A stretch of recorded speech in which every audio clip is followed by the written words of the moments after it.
श्रीमात्रे नमः। श्रीकान्तो मातुलोऽस्य जन्मैः सर्वमङ्गलाजनकाः शङ्करो महादेवः त्वं वन्दे गजाननं। विमलपटी कमलकुटी पुस्तकरुद्राक्षसहस्रपुटी कामाक्षी पक्ष्मलाक्षी कलितविपञ्ची विभासि वैरिञ्ची मनोजवं मारुतुल्यवेगं जितेन्द्रियं बुद्धिमतां वरिष्ठं वातात्मजं वानरयुतमुखं श्रीरामदूतं शिरसा नमामि। आपदामपहर्तारं दातारं सर्वसम्पदां लोकाभिरामं श्रीरामं भूयो भूयो नमाम्यहम्।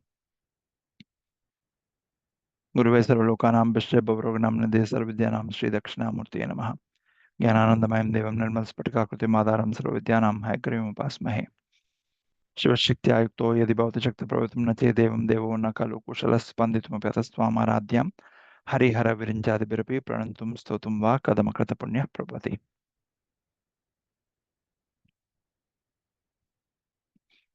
जय जय शंकर हर हर Shankar. Today we will make an attempt to discuss the 59th Slokam, which talks about mother's face being compared to Manmada's Ratha. So this is a beautiful, I keep saying this for almost all the slokas, but this slokam specifically has helped me personally get into deep states of meditation, focusing on my favorite Rupam of mother, which is the Bala Tripur Sundari Rupam, the 80-year-old daughter of Lalita Maha Tripur Sundari. And this specific slokam has helped me go internal a lot of times in times of dhyanam. So I have personally experienced this slokam to help me get internalized, like we say in Lalita Sahasranamam, Antarmukha Samaradhya Bahirmukha Sudurlabha. Okay, and this slokam, when I continue to chant it for a number of times without keeping a count, because Soundarya Lahari can be used as a mantra sastra, as a tantra sastra, as a prayoga sastra. What are the difference? Mantra, essentially, when you are continuing to sit and chant, realizing that the words have some power. You and I don't know what that power is, but we continue to consume those words out of the divine ecstasy. Just like when you take a B complex medicine or an antibiotic that the doctor gives, you don't know what in it will cure you, how, but you have the trust on the doctor and therefore his or her expertise on the medicine that they're prescribing to you, and you basically swallow the pill which continues to give its effect. That is the mantra sastram. Now, tantra sastram, when you use Soundarya Lahari as a tantric effect, what does that mean? What is the difference between mantra and tantra? Tantra essentially takes mantra and also ties to it some performing functions on the kriya, doing a certain pranayamas, doing certain kriya yoga postures, right? What does kriya yoga posture mean? Basically trying to inhale through only one nostril, or trying to mobilize the energy around the Vishnu Grandhi. In Lalita Sahasranam, we talk about Brahma Grandhi Vibedni, Vishnu Grandhi Vibedni, and Rudra Grandhi Vibedni. Brahma Grandhi is at the perineum, the skin joining between the anus and the genital, the only point of human body where the skin gets joined. That's where the Muladhara Chakra is, right? And then you come to the Brahma Grandhi, which is around the Manipura Chakra, which is the navel. Okay, the Nabi, which connected us to our biological mother. That's where the Brahma Grandhi is, right? So Vishnu Grandhi is, which sustains us. The Nabi, the navel sustained us in mother's womb. Similarly, this Nabi of Vishnu Grandhi continues to sustain us in our lifetime. Then we have Rudra Grandhi in between the eyebrows. Now, when you are doing Soundarya Lahari, simple example on how you can do the Tantra Sastra with Soundarya Lahari is you are trying to, when you say certain Bijaksharas, when you say some Bija mantras like Om or other Bijaksharas that our Guru initiates us into, we tend to, for example, let's take the Bijakshram Hrim, which is Mother's Bijakshram, okay, which comes a lot in Lalita Trishati. Okay, if we are not initiated by a guru through the Bijaksharas and Bija mantras, when we are chanting Lalita Trishati, where Reem a lot of times gets repeated, Okay, Kakara Rupa Kalyani, Kalyan Gunchani, Kalyan Shanila. Lalita Trishati's power is if you are not initiated into Mother Goddess's Panchadasi Mahamantra, which this Slokam talks about today, that we'll talk about, the 59th one. When you chant Lalita Trishati one time, it is as good as chanting Lalita Panchadasi. Pancha plus Dasi means 15 letters syllable, right? And this 15 lettered mantram is what Manmada has used, which talks about, which is described in this slokam that we'll attempt today to understand to the extent Mother Vagdevi allows us. Now, when you Tri Shati means 3 is 300, the word number 3. Sati means 100. 300 names of Mother, which are explained, which are expanded from Panchadasi's 15. So, Haigriva, who actually gave Lalita Trishati to Lopamudrapate Agastya, the husband of Lopamudra Devi Agastya, he gave this for the benefit of us, saying in Kali Yuga, there will be a lot of people who will be devoted to the Divine Mother to whom Rama, Krishna, and others have prayed. But some people ask me, what is the proof that Rama, Krishna have prayed to Mother Goddess? Right? In Bhagavad Gita, it clearly says Krishna has prayed to Kali multiple times, and Krishna has prayed to Durga and made Arjuna pray to Durga. Okay, there are many slokas that I can share with you. And in Lalita Trishati, it says Lakshmana Agraja Pujita, means Lakshmana's Agraja. Why Lakshmana Agraja Pujita? To show that Rama is an avataram of Vishnu. So, what is the connection between Lakshmana to show Rama is an avataram of Vishnu? To essentially prove Lakshmana is an avataram of Adiseshu. Wherever Vishnu goes, Adiseshu follows in one form or the other. So, when we say Lakshmana Agraja, so the elder brother of Lakshmana, Lakshmana Agraja Pujita, the one who prayed, to buy. So Rama prayed to Mother Goddess. This is one namam in Lalita Trishati that comes. So the 300 names that are given by Haigriva, the guru of Srividya, to Agastya is essentially for the benefit of us. 20 names are taken from each of the Bijaksharas in Panchadasi and that are stitched in the form of Lalita Trishati.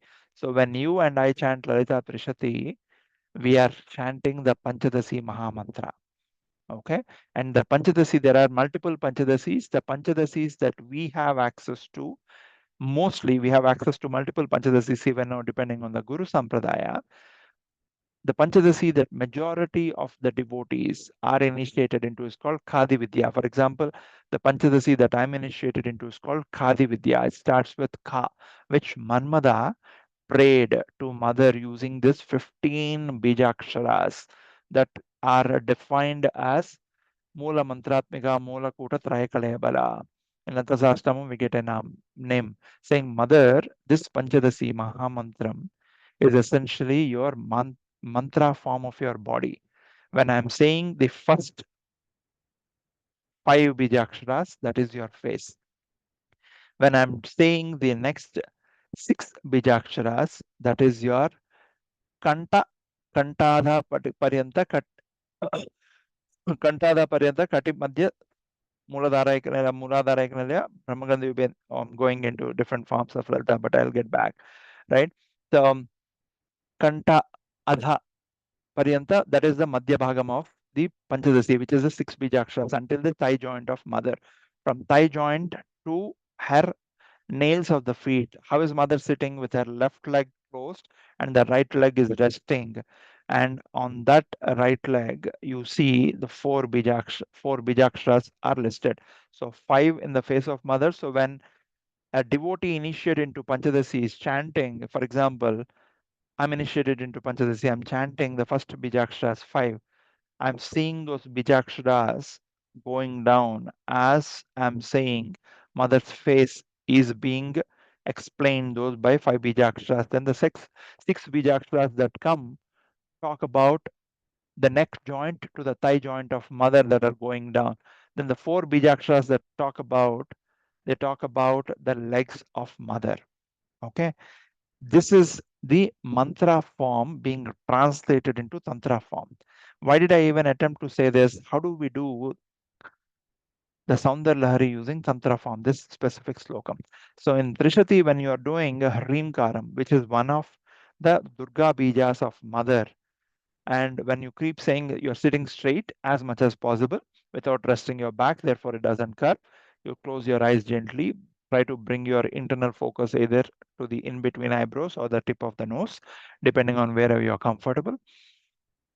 And then when you are chanting the Trishati, there will be a part of Trishati where a lot of Hrim Madhyastha, Hrim, Hrim, Hrim, Hrim, Hrim, you're repeating. When you're saying this Hrim, you should be contracting, pulling back your navel.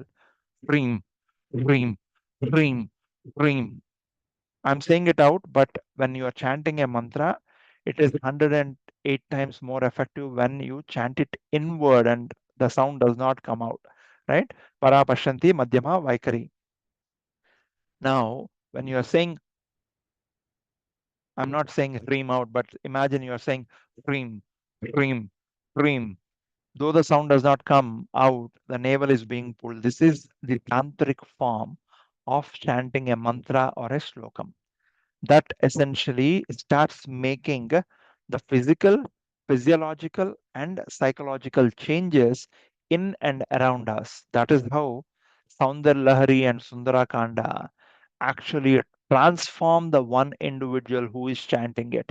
For example, in Sundarakanda, we keep chanting the Jay Mantram that Hanuman chanted, sitting on the entrance of Lanka's Ashokavanam. Jetyati balo ramo lakshmanascha mahabalaha raja jeti sugrivo ragavena bipalitaha dasoham kosalendrasya ramasya aklista karmanaha.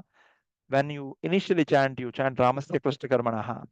Okay, as you start getting into the tantric form of slokam, any mantram we do, it will eventually help us transform into tantric form of it. That's where it becomes a self-healing mantra. Many people, when they reach out to me, ask, can we chant Lata Sahasranamam? We are not initiated. Can we pray that Adi Parashakti, right? That all the gods and goddesses pray to? Because we have the energy? I tell them absolutely. She is first and foremost the mother of you and I. Only then she assumes the role of the chief administrator, right? Maharagni. First name is Sree Mata of Lalita Sahasram. First she is mother, Sree Mata, Sree Maharagni, then is the administrator, right? She becomes the ruler of the worlds. So when you and I are continuing to chant her name, Nama, from Lalita Sahasramam, Lalita Trishati, Kadgamala, or any other Arya Dvishati, Soundarya, whatever you take, as you continue to chant, she will correct, just like the Jay Mantram is initially chanted by a lot of people as Ramasya Krista Karmana. As you continue to relish, Hanuman, who is the greatest of the devotees, will start transforming the monkey in your and my mind that is jumping from one thought to another thought while we are trying to do dhyana. And he will say, my dear daughter or son, you are trying to chant this very powerful mantra, which came through me. I was blessed to become the instrument of Sundarakanda because mother blessed me before she gave me her full Parashakti Tripura Sundari Rupam in Sundarakanda. And this needs to be chanted as Ramasya Aklasta Karmanaha. Okay. And that's how he corrects by chanting these shlokas, namas, with a wrong pronunciation, no ill effect will come to us. No mother, all of you are mothers on the call here, most of you are mothers rather, but all of us are kids to our mothers. When we made attempts to learn something and do something while we were kids, did our mothers punish? They encourage, right? And that is how they have taken us. Similarly, we take our kids. So the Divine Mother, when you are trying to make an attempt to learn her sastras, her names, okay, in order to discover your true self, if you put one step, she will come down 99 steps down to help. The honest but sad truth of human janma is when 99 out of 100 are, all the 100 are born with human janma, 99 out of the 100 know that they have to make a special effort in order to become the best of what they can be. But the 99 of them know the method, know the roots of Sanatana Dharma, know the Gayatri Mantra. For example, everybody knows Gayatri Mantra, which is very powerful, right? Nobody needs to give us a diksha on it. Everybody can chant, not only Brahmins, everybody. Whoever chants Gayatri Mantra, they are called Dvijas. Means the moment they start chanting Gayatri Mantra, irrespective of their caste, creed, community, or the country, or whichever land they belong to, Gayatri Mantra is everybody. Is just like the sky is everyone's, the earth is everyone's, the sun is everyone's on this planet and the cosmos beyond our planet. So the Gayatri Mantra is everyone's. The people who chant Gayatri Mantra, women can chant Gayatri Mantra as well. They are called Dvijas because what happens is in all of us, there are the secretive, powerful seeds that are with us when we were born as humans. When we chant the Gayatri Mantra, the 24 Bijakshara Mantra, it starts germinating these seeds in us. Therefore, when we are physically born from the mother using her physical body with this physical body, that was our first Janma. That second Janma that we are going to be born into is when you start chanting Gayatri Mantra, you are sowing the seed in the fertile soil that would be plowed by the divine thoughts now. Now, when that seed starts germinating, how would the seed start germinating? When you're chanting mantra with the lips sealed, with the tongue not moving, the mantra becomes para, pashanti, madhyama, vaikari. Vaikari is when I'm chanting out that everybody can hear. Then para, pashanti, madhyama. What is madhyama? My lips are moving. You know I'm chanting something, but the sound does not come out. My lips are moving, my tongue is also moving. That is madhyama. Then pashyanti, my lips are closed. You don't know what I'm chanting. My tongue initially moves, but then slowly as I progress, you will see as you practice this, the tongue starts either resting on the floor without movement or it starts touching the upper palate where the first two teeth join in the center to start with, and it starts rolling back over a period of time, okay, which leads us to something called Kechari Mudra, which is one of the mudras of mother where the tongue doesn't move and rolls back into the mouth. And when you are chanting this is 108 times more powerful than Madhyama. Madhyama is more powerful 108 times than Vaikari. Then comes Para. When you are chanting, you just forget where, you are not sleeping, but you're sitting and chanting. Srimata, Srimaragni, Srimad Simhasaneshwari, Chitaknikona Sambhuta, Devakar Samdita, Udyat Bhanu Sahasrava, Chitrapa Samanta, Raga Surupa, Pashadya, Krodha, Karam, Kushajula. Again, you come back Srimata, Srimaragni, and you think initially you will get confused saying, why am I forgetting? But when you went to that name, Astami Chandra Vibraj Darkastala Shobita, you are seeing that moon on the top of the mother's matted, beautiful black hair that is spreading fragrance, and you are mesmerized and you lost your flow. That is the day you and I have done the real puja. Not when we finished Avyaja Karnamurti Sarva Sri Chakrajanila Srimad Tripur Sundari. That is a ritual of doing. It's a good thing. We are trying to finish the Lata Sahasram.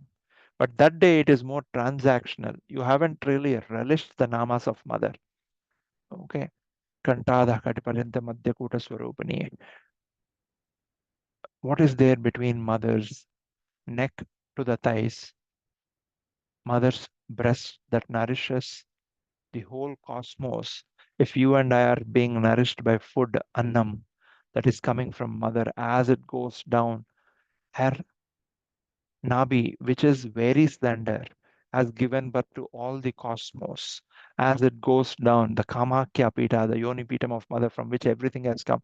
As we start seeing these elements that are there in a woman's body, if I'm a man and this starts bringing in the Kama Vasana in me, if it starts giving birth to the lustful thoughts, The easiest way I can transform them to divine is to think of my biological mother who gave me the birth and say, "Oh, Mother Parashakti, I don't have the maturity yet to look at your organs, and I'm thinking them to be the organs of a woman or my wife that is causing me the desires of lust. Now, let me transform this into desires of divine by thinking of my biological mother that breastfed me, my biological mother that gave me the birth. The moment I transform my point of view from looking at a woman's body and a woman's organ to my mother, if I can't think of as the divine mother because I'm not mature enough, right? The moment I think of my biological mother, immediately the lust starts getting rusted. And the divine dust that we discussed in the Soundarya Lahari, Tani Yam Sum Pam Sum, second Slokam, right? Tani Yam Sum Pam Sum, Tava Charana Pankero Bhava, Mother, the dust under your feet is what Brahma, Vishnu, Rudra have sprinkled on their head. I also want to take that dust and sprinkle. And that dust of mother that I'm sprinkling on my head completely suppresses the lust. And every time I see any woman, the mother Kamakshi or Visalakshi or Meenakshi starts appearing in their form. The moment I in me, my Kama, Krodha, Mada, Matsarya, Lobha, and Moha, the six best friends and the worst enemies that I have, they start giving birth to the lustful desires. Immediately I say, oh, this is how Mother Kamakshi sits. Because she is feeding the whole cosmos, her breasts have to be very large and big, because of which they are filled with milk that nourishes. By the way, what are these breasts? Sun and the moon that I see every day, oh Mother, I am so divinely blessed because you are continuing to not just nourish me, but nourishing the whole cosmos, the dog, the caterpillar, the cow, the ox, the monkey, that are also equally your kids. Ah, Brahmakita Janani, what an ocean of compassion you are. If I am able to chant your name in this form, Mother, you have put me in that 1% of the human race that is born, and out of that 100 people or that 1% of the 84 lakh species, the human race that is born, I am born in Sanatana Dharma in this Vedic Bhumi Bharata. Even if I'm born in Vedic Bhumi Bharata, I'm born with the power of speech where I can learn your name, your mantra, I can chant it. Forget about para pashanti madhyama vaikari. At least I'm able to chant your name outside. No, I don't really know how much power it gives, but I'm getting the bliss. Okay. Now, this is the Tantra Prayoga of Soundarya Lahari that all of us do. When all of us go to sleep, both our nostrils start working perfectly. That is the reason Nidranam Samadhi Sthitihi. Okay, Jagadguru Adi Shankaracharya says you should never wake up anyone from deep sleep without telling a reason. Okay, and when Rama was woken up by Vishwamitra the first time to do the Purva Sandhya, he said, Rama, please wake up. The Purva Sandhya is coming up. Kausalya, Supraja, Rama, Purva Sandhya, Pravartate. The Purva Sandhya, the sun is about to rise in another 40 minutes. My dear, who are you? Kausalya, Supraja. You are born to Mother Kausalya, your biological mother. Now you have to wake up and do the Sandhya Vandanam. The night is coming to an end. The morning is being born by the sunrise. The sun with his Usha Kiranas is rising in the east. Please wake up. What are you supposed to do? Purva Sandhya Pravartate. The Purva Sandhya, the first Sandhya of the day, you have to get up and offer your prayers to Bhagavan Surya, who is an epitome of discipline. No rain, no shine, no Sunday, no Monday, every day he shows up, keeping the time. And therefore, you have to get up to offer your respect. When you are waking up your son or daughter, you have to tell them why you are waking up. You have a class, you have school, you have a college. Please wake up, right? And wake them up with love, with a tone of gentleness. It might take 5 more minutes, but wake them up because The energy with which you wake them up is the energy that gets translated into them for the rest of the day. So if you wake them up with very irritation, the rest of the day, they are your biological creations. They have born out of your Garbhalayam. Your energy, you are a satellite dish that is not connected to them. So if you are very happy, you see the kids will be very happy. If you are very disturbed, annoyed, the kids will naturally. So you are the remote satellite that can control the energy of your kids no matter where they are in the world. So when you wake them up with that positive energy the rest of the day, give them a hug, give them a kiss, and tell them, you know, after a certain age, whether it's mother or father, when they kiss their kids, they should not kiss them on the cheeks, they should kiss them on the forehead. When you kiss them on the forehead, it becomes a blessing. You are kissing the Agya chakra that continues to give them power. After kids reach puberty, for boys, when they start getting beard and the hair on the body starts growing up, for women, when girl turns into women after puberty, you are only supposed to kiss them on the forehead. Okay, you can kiss them on the cheeks with love and affection, nothing stops, but kissing them on the forehead is the divine blessing for the kids.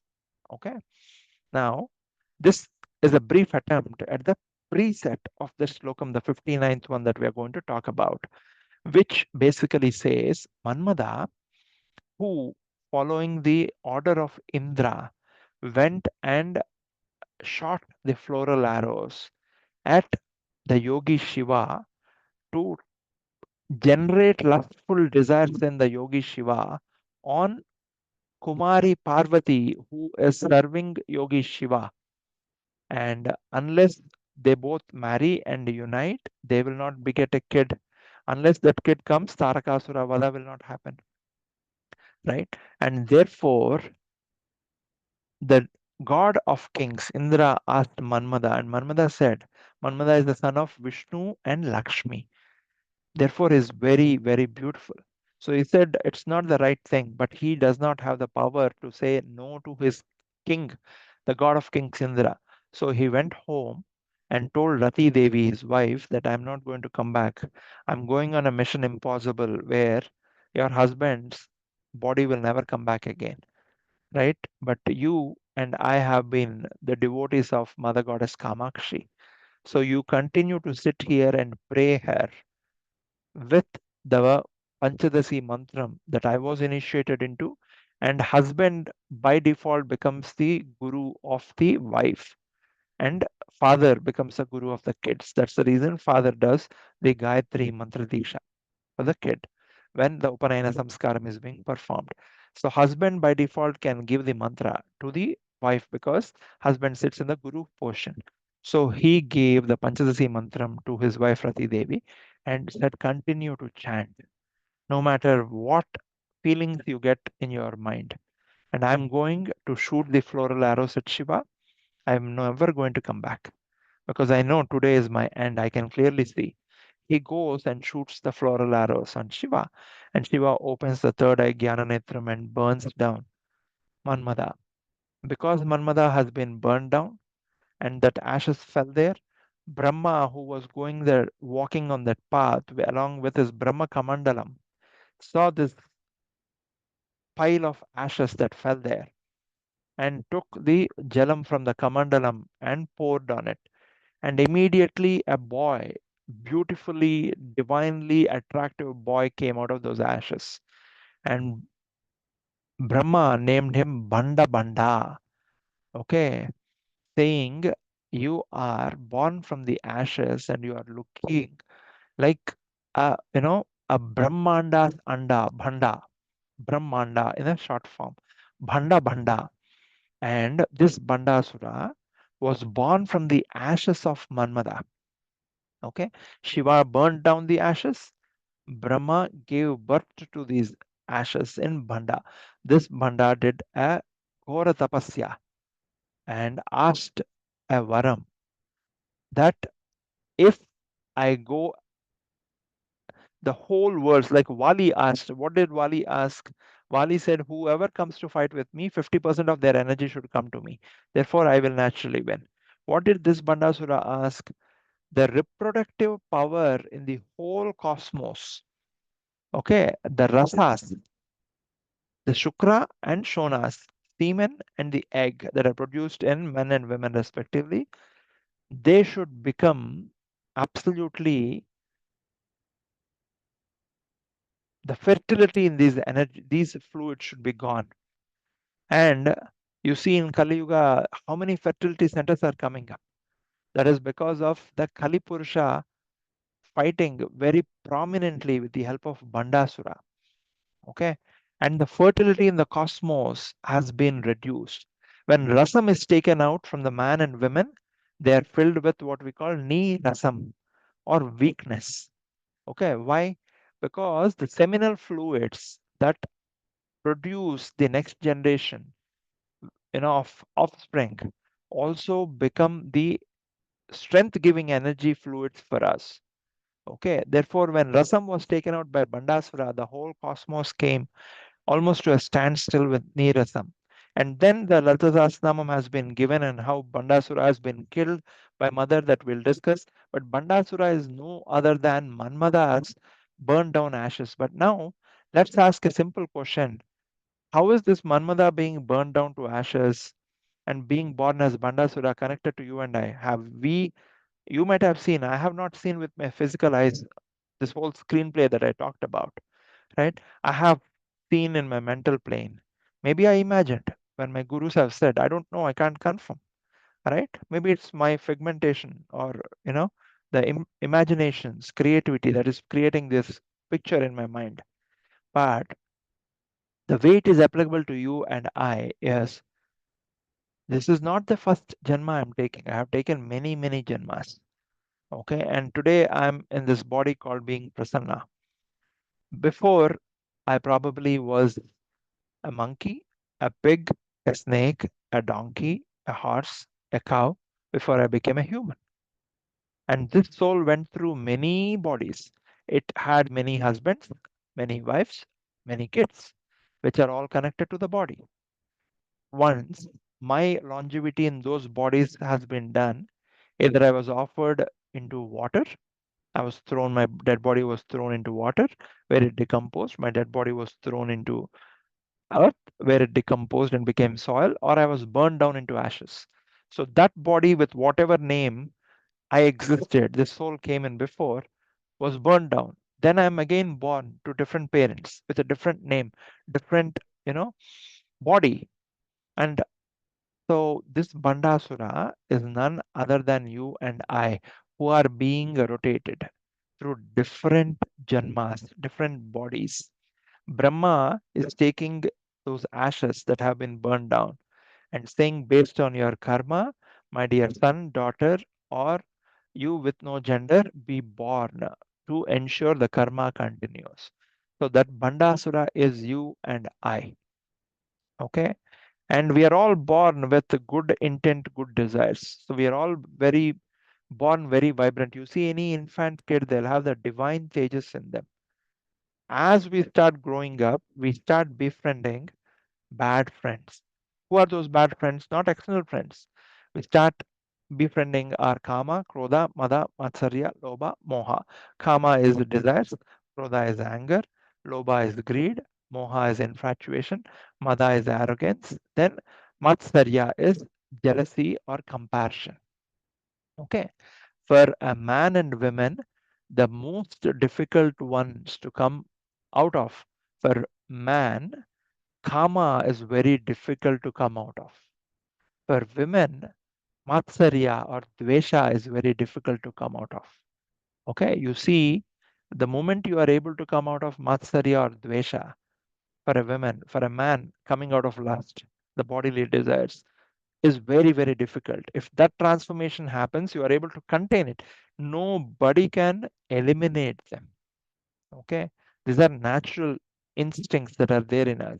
Every time the lust desire comes, keep putting it in, saying, is this dharmic now? Is the time right thing? Am I getting the right desire at the right time? I am in Grihastha, so I can enjoy all the pleasures that are prescribed by the Vedas, given by the gods. But is this the right time? I'm getting a desire to eat a sweet. Is this the right time to eat the sweet? Am I overeating, right? Or am I offering this as a prasadam and therefore eating, though I have a desire to eat sweet. By offering it as prasadam, I'm also getting the divine blessings along with fulfilling my desires of the tongue. Am I able to control the monkey in the mind? Now, as you start befriending this kama, krodha, mada, matsarya, lobha, mohas, 99 out of 100 people start going towards worldly desires. You look at them, no matter how much money they have, they still want money, right? They know money is not giving them happiness. If money can give them happiness, everlasting happiness, then you will never see the rich people running after saints, who have given up everything. You see, extremely rich people are also running after saints who probably have given up everything, living in graveyards, living in caves, living in mountains, or pure simple shelters that are closer to the nature. Why? Because these money cannot buy you the spiritual riches, it can buy you material riches. And material riches will make you happy. What makes you happy will make you unhappy. What gives us bliss? There is no opposite word for bliss. Therefore, when we start going after the spiritual bliss using Soundarya Lahari, Sundarakanda, Lalita Sahasranamam, Vishnu Sahasranamam, Sri Rama Mantram, Sri Krishna Mantram, whatever name you take, everything is a part of the Mother Divine, right? It comes and rescues us. Now, today, going back to the story, when Shiva burned down Manmada, Rati Devi, remember sitting chanting the Panchadasi mantra the husband has given. And Mother Goddess Kamakshi looked at her devotee Rati Devi, said, and appeared in front of her, saying, "Your husband is a great devotee. Now, my husband turned him into ashes. So I cannot go against my husband's action and bring him back in the same body that the world can see. Today, I am bringing him back to life, and he will be called Ananga, the one who does not have angas. Starting today, he will only be visible to you. You can touch and feel his body as if he is very much in the physical body, but nobody else will be able to see him, touch him like they used to do in the past. And starting today, I'm taking his weapons, the same weapons that he shot at my husband to drive the desire of lust. I'm taking his sugarcane bow in my left hand. I'm taking his five floral arrows in my lower right hand. Whichever devotee of mine, or whichever devotee, whichever son, daughter, or any creation of mine looks at my hands of the sugar cane and the five floral arrows, their desires will start coming under control. The sugar cane is a representation of manasu or will, which continues to, as you are chewing the sugar cane, it continues to give the sweetness. This manasu or the will continues to chew us to give it something of sweet.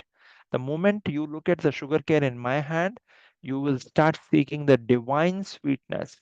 You'll start seeking pleasure in the company of a devotee, in the company of something divine, a story, right? A class, a satsangatyam. The moment you look at the five floral arrows, your panchatanmatras will start coming under control. Therefore, you would not want to go after the world. And starting that day, Mother Goddess Kamakshi looked at that Manmada's ashes. From those ashes, the one who was physically created was Bandasura. The one who was created from those ashes with a very powerful astral body who continues to rule the whole cosmos with his floral arrows became Ananga, one of the greatest devotees of Mother, 13 devotees. But the moment he left his body, when did Manmada die? Physical death to his body before he was resurrected back. Shiva burning him down. So that Krodham in him did not leave. He said, though I'm praying to Mother, her husband, my father killed me, and I want to fight him. The desire existed in Manmada. And who will fulfill the desires? It is our Kamadhenu mother. Though it is a desire against her husband, it is her job to fulfill the desire of the son or daughter lovingly. See, when you have an infant kid, 3 months, 4 months, they are playing in mother or father's lap. They are gently kicking with their cottony, cloudy, palms, which are very, very soft. Mother and father are kissing them. When they kick you, it doesn't pain. You are actually much more happier when they're kicking you and you're kissing their feet. Just like that, mother realized, my dear son Manmada has an element of revenge on my husband, and that is what is keeping him away from my feet. It's my job to fulfill his desire using the right method. And there are two shlokas in Soundarya Lahari, the one that will come a little later, I think 67th one, if I remember, where mother gives Manmada a mental feeling that he won the war against Shiva. Okay, that we'll talk about as well. A beautiful slokam. In today's slokam, what it says, Purat Ganda Boga Pratipalta Tatanka Yugalam Chatuschakram Manye Tava Mukhamidam Manmadaradam. Okay, Manmada, who is burning with the desire to go fight Shiva. What can Manmada fight with? Has the weakest bows and arrows that can cause the strongest of the desires and make people restless. So Manmada wants to fight Shiva. And in order to fight, he needs to have a Radham, right? Yama Ruhya Druhya Tavanada Markendu Charanam and Mahaviro Maraha Pramadapataye Sajjitavate. So this talks about a creative screenplay. Jagadguru Adishankara is saying, is talking about Shiva. Shiva's Radham is this earth, and the two wheels are moon and sun. And then Shiva made Meru his bow, and then shot using Brahma, Vishnu, Maheshwara as the three arrows. He shot the Tripurasuras when he did the Tripurantakam at the place Tripurantakam, when he brought an end to Tripurantakam. So that story is connected to you and me in the states of Jagrat, when we are awakened now, Sushupti, deep sleep, Swapna. These three states are the Tripurasuras that are constantly, either we are sleeping, or we are about to wake up, or about to sleep, go into sleep, or we are fully awake. These are the three states that we continue to dwell in. But when you sit facing the east or the north, these are the two directions that we are supposed to sit. West has a specific meaning. South generally is not preferred, but there are certain sadhanas that are done sitting in the south, which typically are not recommended for grahasthas. Okay, because the reason south is not recommended is it is the Yamasthanam. When you pray to Yama, who is also a god, he will bless you. What will he bless you with? Yama blesses people with rogas. Therefore, other than doing the Dikpala Vandanam, when you are doing, after you wake up, you do Namaste and turn around. Asta Dikpalakaya Namo Namaha. You are doing Namaste. Only then you are supposed to turn towards south and you can offer your Namaste to Yama as the one of the Dikpalakas. If any other time, if you are bowing down to your parents, you should ensure your parents are either facing east or west and you basically do them.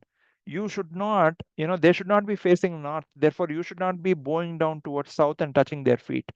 Okay. Then you are doing namaste to the Lord of South, which is Yama, and he has to, the gods have a rule. When you do namaste, they have to bless you. Okay. And when Yama blesses, we will get roga. Therefore, south is prohibited. Okay. And there are some of sadhanas that gurus do when they take on the rogas of their sishyas, their disciples, the karmas, then they sit in south and offer it to Yama. So it is for gurus and great devotees who can take on the karma of others. There are certain sadhanas that they can do facing the south. Other than that, for others, it is prohibited. Okay. Now, when we sit on the east or north and keep chanting the name Krishna, Krishna, Krishna, Krishna, Krishna, Krishna, Krishna, Krishna, Krishna, Krishna, Durga, Durga, Durga, whatever name, if you don't have a mantra, right? Then you are not sleeping, you are awake, but you are not engaged with the external world. You are trying to engage with your internal self. This is the Turiyam, the fourth state, which is what Shiva helps us take to. That is the reason he's constantly sitting in meditation. Now, when you are sitting in meditation, who is coming to disturb you? Manmada will come to disturb you. You're sitting, oh, I need to make this lunch for my son. Oh, I need to make this breakfast for my wife or husband. Oh, I need to pay this bill. When you're sitting there and chanting mantra, after certain days, Manasu gets used to the mantra. It makes it mechanical. And you're sitting there saying, I have to pay the bill today. I have to pay TM these people, Google pay these people. right? So Manmada is causing different thoughts that are causing these triggers inside. So the yogi Shiva, who has taken you beyond the three stages, and now you are in Turiyam, the fourth stage, where you can access the Pada Tirtham that is being offered to mother and father. You're sitting, and if you are envisioning, Shiva and Parvati are resting their divine feet on top of your head, and the devotees are offering milk, water, sugarcane juice, everything. They're doing abhishekam, and that is flowing from the feet into you, and you are tasting the divine taste at the back of the tongue, right? And if you're imagining this, and suddenly you get a desire, and you think, oh, I'm getting a nice coffee smell, I should drink coffee. That is Manmada trying to test your intensity of desire, right? It is Manmada's job to ensure your karma is also being experienced through this body. He is one of the greatest of the devotees of Mother, so he will help you turn. But before he turns, he tests you like Dattatreya tests the devotees so very well. Dattatreya is one another greatest of the devotees of the 13 devotees Mother has. Dattatreya is one of the great devotees or greatest devotees of Mother, who has given Tripurasya, who has initiated Parashrama.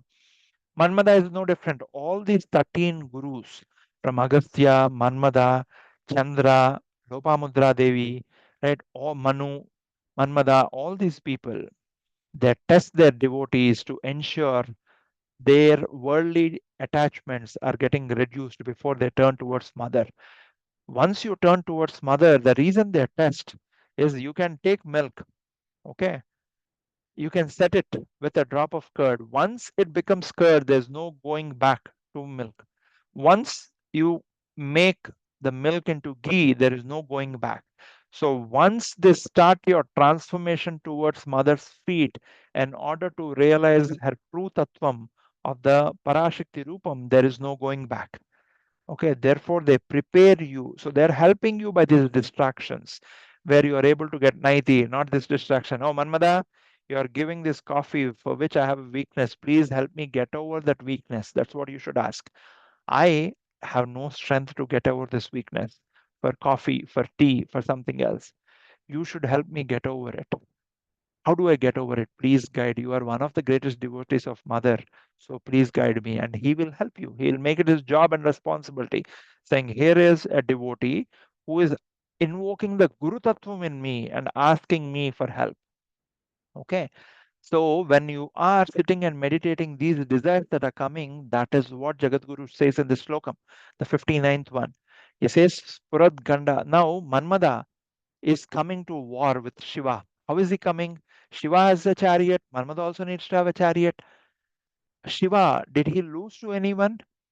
Nobody. But he lost once. The yogi Shiva transformed into Bogi Shiva when he looked at Mother Parvati and he said, I will marry you. So the Kama in him came out. The one who burned down the Kama, Manmada, is now moving with Kama, becoming Maha Kameshwara to marry Maha Kameshwari to create the whole cosmos. Who caused that desire in Shiva? Mother is the one who caused it as Kamakshi or Kameshwari, but she is giving credit to her son Manmada, who is burning with this desire. Remember in Bhagavad Gita, Krishna says, whether you call me with love or hatred, no matter what you call me with, I will come touch you. When I touch you, there is only moksham. Therefore, Sisupala, when he was severed by Krishna Sudarshana, he got moksham. When Mahishasura was severed by Mother Durga, he got moksham. He lusted looking at Mother. But the moment Mother touches someone, whether to bless them or kill them, the eventual goal is only moksha. Okay? But praying to someone is a lot more sweeter and enjoyable than having hatred towards someone. Right? Therefore, when Ravanasura was killed by Rama, Ravanasura reached Mokshapuri. Okay. Now, the Radham that Manmada needs in order to come fight. Our mother, Ma prepared the Radham. How did she prepare? She said, Manmada, you are praying to me using my Panchadasi mantram. How do you pray? The first five aksharas that you pray, that's where you lose yourself. And a lot of times you don't even finish the next 10 bijaksharas. You are praying on the first five bijaksharas, and the moment your internal vision comes to my eyes, you just get into samadhi. You don't even finish a lot of times the whole five bijaksharas. Therefore, your focus is always on my face. Most of the times it is in the eyes. Sometimes if it misses the eyes and goes down, it gets lost in the earrings that are getting reflected in my cheeks that are very reflective. Okay. And there's a beautiful slokam in Soundarya that comes. Shiva gets confused, saying, everybody says, I'm not good looking. I dwell in the smasanas. I appear ashes. My hair is all matted with brown hair. Then why is this beautiful Parvati moving with so much desire to marry me? Am I really so beautiful? So he got a desire. Where will you look at? He lifted mother's chin. This is listed beautifully in Navaratna Malika Stotram that's given by Jagadguru Adi Shankaracharya. He lifts mother's Ganda Bhoga Pratipalta Tatanka Yugalam. Mother's chin he lifted, and mother is lowering her eyes with shy because she cannot look at her husband eye to eye. So he lifted her chin to a level where mother had to lift her eyes and see, and then looked at his reflection on mother's cheek, mother's eyes, the mother's face. And when he looked at himself, he asked Parvati, Parvati, what is in this face that is attracting you? I'm not the most attractive one. Then mother says, Swami, I know your actual form. This is not your actual form, and your actual form is the one that even my brother Lord Vishnu infatuated. Therefore, he became Mohini in order to marry you when he saw the original form on how beautiful you are. And then Shiva gives a gentle smile and transforms into that beautiful form, which is the definition of beauty, which is the definition of Paramapurusha. Therefore, when a great devotee and yogi like Bhagavan Ramana Maharshi says, Arunachala Shiva, he says, only you are the male in the world and everybody else is a female, and we all should get married to you. This is the exact thing that Krishna does in Rasa Leela, where he's standing in between gopis to show them, I am the Paramapurusha Purushottama, borrowed from Shiva because I am half of Shiva. Therefore, the masculinity in me comes from Shiva, but I am naturally feminine. Therefore, I'm able to give birth to I become the Ananta Padmanava, giving birth to Brahma and the cosmos, and I become Narayani to become the wife of my brother in law Shiva or Mahakameshwara. So, today, taking that beautiful face of mother, which Manmada meditates and never completes and comes to the Kantam also, the first five Bijakshras is where he gets into samadhi, as what Mother Jagadguru Adishankaracharya says, Sprut Ganda Boga Pratipalita Tatanka Yugalam. Oh Manmada, as you keep losing your concentration and get into samadhi, most of the times when you come to mother's ears, these earrings, two of them, are reflecting in mother's cheeks. Therefore, two are becoming four, and you are using mother's face as the radham. You are, he says, Jagadguru says, Yamaruhya, Aruhya means Arohanaha, means ascending, climbing up. How can Manmada climb up mother's face? When yad bhavam tad bhavati. If I am continuing to pray to mother constantly, I will start getting some of the features of mother, a fragment of her energy. I will start appearing like her, you or I, whoever prays, right? When Manmada is praying to mother using the Panchadasi on the face of mother, his concentration is becoming one with mother's face. Therefore, Jagadguru says, O Manmada, when you are going to fight with Shiva, who is using Earth as the chariot, you are using a special chariot with four wheels. Shiva has only two wheels, sun and moon, but you have four wheels. What are those four wheels? Two earrings, two reflections of those earrings in mother's face. Therefore, mother's face is being compared to a chariot of Manmada. that is now going to fight the greatest of the yogis, Shiva, who is losing his battle even before it started. The moment Yogi Shiva looked at the face of Mother, which is approaching him, he just melted with the divine karma to create the cosmos. If he continues to sit in the yogi posture, the world will not be created. Therefore, Mother gave the credit to Manmada, saying, see, Manmada, you are the one who is shooting the arrows now, the floral arrows, the same arrows that burnt you down. When I am helping you shoot those arrows using my face, those arrows are now being shot using the previous sloka. The eyebrows, which is your bow, and the arrows that are being shot are from my eyes at my husband, which are turning the yogi into wanting to be a Bogi Shiva, therefore Mahakameshvara. And this slokam, if you continue to chant and meditate, Sprut Ganda Boga Pritipalta Tatanka Yugalam Chatuschakram Manye Tavamukamidam Manmadaradam. Chatuschakram, 4 chakras. Tavamukamidam, your face, Manmadaradam. Okay. And as you continue to chant, take your favorite form, the background we have of mother with a pleasant, gentle smile and the earrings, the hair.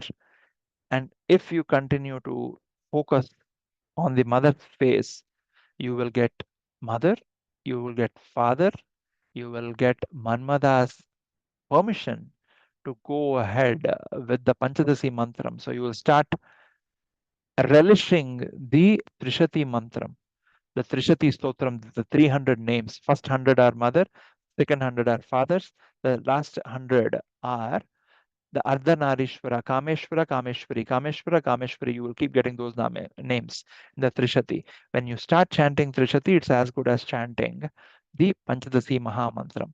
This is a brief attempt at this 59th slokam of Soundarya Lahari. I can tell you from my personal experience, this continues to give me a spiritual high and continues to transform me by sculpting away everything that is not me. Okay, and everything that I don't aspire to become. And therefore, Manmada becomes my guru in ensuring the Khadi Vidya that I am blessed with, which he initiated, which he got initiated with, and he initiated the Guru lineage after. Therefore, helps me with the Naiti, gives me the pleasure of all the desires that I deserve in the Grahastha, and then gives them to an extent where I realize this desire is a good pleasure to enjoy, but it will not help me go further. Therefore, enjoy it in moderation, don't crave for it. And he will take me to higher desires that I need to crave for, like doing sadhana every day, doing meditation every day, be able to enjoy 2 words talking being spoken about divine, experiencing, enjoying those, longing for those divine desires. When will I get the amrita rasam that flows from the divine feet of the parents that great devotees pray to and enjoy? When will I have that ecstatic joy in rapture that I am bursting out with, a stotram about you? I'm bursting out about with a composition because I'm witnessing something that is getting captured in few lines. That basically, again, mother, you are the one who is creating this, but giving the credit to me, like you pass down the credit to Manmada, saying you won over the father. Therefore, starting that day, Manmada also became a great devotee of Shiva, saying, I know I have no longer any revenge. I don't have to avenge anything. Therefore, if I'm praying to mother, she is a great devotee of father. How can I not pray to him? Right? And that's how we will also discuss in 67th slokam how Manmada uses mother's leg to gently kick father. Okay, this is between a wife and a husband. Don't see as the divine mother and divine father, and that slokam we will explain when we get to it. But the beauty on how devotion unfolds for a devotee is what Jagadguru Adi Shankaracharya explains, and these shlokas definitely can take us on the antarmukhatvam. Stay blessed. Next week again we'll have the next class, and then we will revisit the next another gem of Soundarya Lahari that Jagadguru Adi Shankaracharya has given us. We will conclude today's class with Mangalam Guru Sree. Manasvi, can you chant Amma? मङ्गलं गुरु श्री चन्द्रमल्लीश्वर देव शक्ति गणपति शारदाम्बिके शङ्कराचार्यं के काल भैरव गे काली दुर्गा गे वीर धीरा सूर हनुमान मारुति चरण गे मङ्गलं गुरु Shri Sri Matre Namaha. Sarvam Sri Mama Ashwar Parabrahma Arpanastu. Stay blessed. We will meet in the next class. Sri Matre Namaha.